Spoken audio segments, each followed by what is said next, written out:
Hello guys, আজকের ভিডিওতে দেখাবো কিভাবে আপনার নর্মাল ফটো আপনি এডিট করবেন একদম প্রফেশনাল লেভেলে, তাও আবার আপনার ফোন দিয়ে। তো তার জন্য সিম্পলি আপনাদের গুগল প্লে স্টোর থেকে স্ন্যাপসিড অ্যাপ্লিকেশনটি ডাউনলোড করা লাগবে।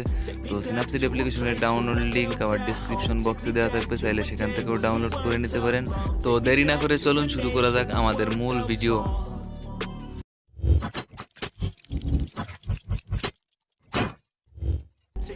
তো সিম্পলি আপনারা স্ন্যাপসিড অ্যাপ্লিকেশনটি ডাউনলোড করার পরে ওপেন করে দিবেন, অ্যান্ড ওপেন করে দেওয়ার পর আপনাদের সামনে এরকম একটি ইন্টারফেস চলে আসবে। জাস্ট আপনারা এই প্লাস আইকন থেকে আপনার গ্যালারি থেকে যে ফটোটি এডিট করতে চাচ্ছেন জাস্ট সেই ফটোটি এখান থেকে সিলেক্ট করে নেবেন।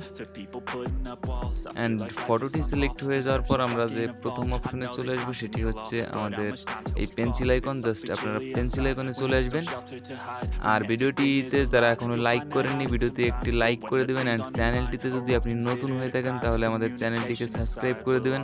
আর যদি আপনারা লাইটরুমের টিউটোরিয়াল চান তাহলে কমেন্ট বক্সে লিখবেন জাস্ট লাইটরুমের টিউটোরিয়াল চাচ্ছি। তো আমরা জাস্ট এই অপশনে আসার পর আমাদের প্রথম যে অপশনটিতে চলে আসতে হবে সেটি হচ্ছে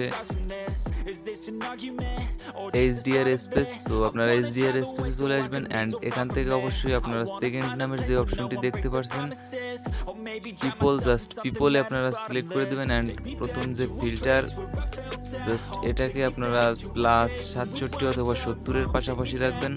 তারপর যে ব্রাইটনেসটা রয়েছে আমাদের ফটোর, এই ব্রাইটনেসটা আমরা একটু কম রাখবো, জাস্ট 10-এর মতো রাখবো। অ্যান্ড স্যাচুরেশন যেটা রয়েছে জাস্ট স্যাচুরেশন হচ্ছে আমাদের ফটোর যে কালারটা, এটাকে আমরা একটু বাড়িয়ে নেব, 40-এর পাশাপাশি রাখবো। অ্যান্ড এটা হয়ে যাওয়ার পর আমরা টিক অপশনে ক্লিক করে দেবো। অ্যান্ড টিক অপশনে ক্লিক করে দেওয়ার পর আমাদের যে ফেসটা রয়েছে ফেসে আমাদের যে কালারের ইফেক্টটা রয়েছে এটাকে আমরা রিমুভ করার জন্য সিম্পলি চলে যাবো উপরের অপশনে। অ্যান্ড এখান থেকে যে ভিউ এডিটস নামের যে অপশনটি রয়েছে এখানে ক্লিক করে দেবো।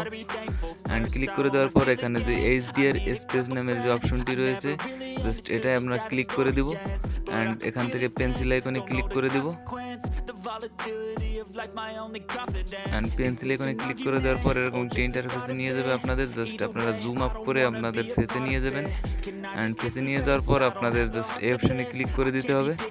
অ্যান্ড এই অপশনে ক্লিক করে দেওয়ার পর আপনাদের ফেসে যে কালার ইফেক্টটা রয়েছে এটাকে রিমুভ করার জন্য সিম্পলি আপনারা ফেসে এভাবে স্ক্রল করবেন, আর অবশ্যই HDR স্পেস আপনারা 0 রেখে দেবেন এখানে।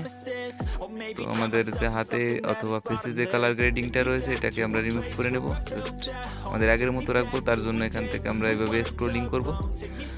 আর অবশ্যই আমাদের ভিডিওটি যারা লাইক করেননি আমাদের ভিডিওটিতে লাইক করে দিবেন, আর চ্যানেলটিতে নতুন হয়ে থাকলে সাবস্ক্রাইব করে দিবেন। আর এডিটিংয়ে যদি আপনাদের কোনো অসুবিধা হয় তাহলে কমেন্ট বক্সে জানাতে পারেন। আর এটা হয়ে যাওয়ার পর সিম্পলি আমরা এখান থেকে টিক অপশনে ক্লিক করে দেবো। টিক অপশনে ক্লিক করে দেওয়ার পর আমাদের যে ব্যাক অপশন রয়েছে এখানে জাস্ট এই ব্যাক অপশনে আপনারা ক্লিক করে দেবেন। অ্যান্ড ক্লিক করে দেওয়ার পর কিন্তু আপনারা দেখতে পাচ্ছেন আমাদের ছবিতে একটা কালার গ্রেডিং হয়ে গেছে। তারপরে আমরা আবারও চলে আসবো পেন্সিল আইকনে। অ্যান্ড পেন্সিল আইকনে আসার পর আমাদের চলে আসতে হবে ডিটেলস অপশনে। জাস্ট ডিটেলস অপশনের থেকে আমাদের ফটোটার ডিটেলসটা আমরা বাড়িয়ে নেব। জাস্ট প্রথমটা 24 অ্যান্ড দ্বিতীয়টা জাস্ট 10 অথবা তার থেকে একটু বেশি রাখবো। অ্যান্ড এটা রাখার পর আমরা আবারও টিক অপশনে ক্লিক করে দেবো। অ্যান্ড টিক অপশনে ক্লিক করে দিলে আপনারা দেখতে পাচ্ছেন আমাদের ছবিটার কিন্তু ডিটেলসটা বেড়ে গেছে। তারপরে আমরা আবারও চলে আসবো পেন্সিল আইকনে। অ্যান্ড পেন্সিল আইকনে আসার পর এখান থেকে কালার টিউন নামের যে অপশনটি রয়েছে এখানে চলে আসবো। অ্যান্ড কালার টিউন অপশনে আসার পর এখান থেকে যে আমাদের ব্রাইটনেসটা রয়েছে এটাকে বাড়িয়ে দেবো। অ্যান্ড কনসেপ্ট যেটা রয়েছে এটাকেও বাড়িয়ে দেবো। তারপরে যে স্যাচুরেশনটা রয়েছে এটাকেও বাড়িয়ে দেবো, তাহলে আমাদের ছবির কালারটা আরও দেখতে ভালো লাগবে। তারপরে যে অপশনটা রয়েছে এটাকে আমরা -8-এর মতো রাখবো। অ্যান্ড হাইলাইট যে অপশনটা রয়েছে এটাকে আমরা -20-এর মতো রাখবো। অ্যান্ড শ্যাডো যেটা রয়েছে এটাকে আমরা +20 রাখবো। তারপরে লাস্টে আমাদের যে অপশনটি রয়েছে এটা আমরা -9-এর মতো রাখবো। অ্যান্ড এটা হয়ে যাওয়ার পর আমাদের ফটোতে কিন্তু অন্যরকম একটা শেপ চলে এসেছে। তারপর আমরা টিক অপশনে ক্লিক করে দেবো।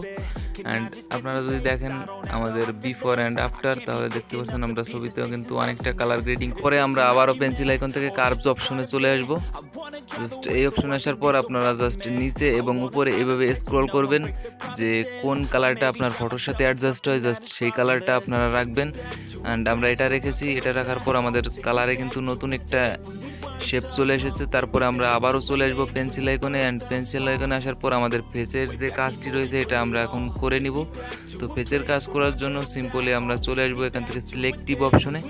সো সিলেক্টিভ অপশন আসার পর এখান থেকে আপনাদের যে ফেসটা রয়েছে এটা এভাবে জুম আপ করে নিয়ে তারপরে আপনারা ব্রাইটনেস, কনসেপ্ট এগুলো জাস্ট ঠিক রেখে যে আপনার ফেসটা কোন দিক থেকে এডিট করবেন জাস্ট সেই অনুযায়ী রাখবেন। রাখার পর আপনারা ওকেতে ক্লিক করে দেবেন অ্যান্ড আমাদের ফটোটি কিন্তু সম্পূর্ণরূপে এডিটিং হয়ে গেছে অ্যান্ড ফটোটি আমরা সেভ করব। তো তার জন্য সিম্পলি আমরা চলে আসবো এই অপশনে অ্যান্ড এই অপশনে আসার পর এখান থেকে সেভ করে দিলে আপনাদের ফটোটি সেভ হয়ে যাবে। তো ধন্যবাদ সবাইকে সম্পূর্ণ ভিডিওটি দেখার জন্য।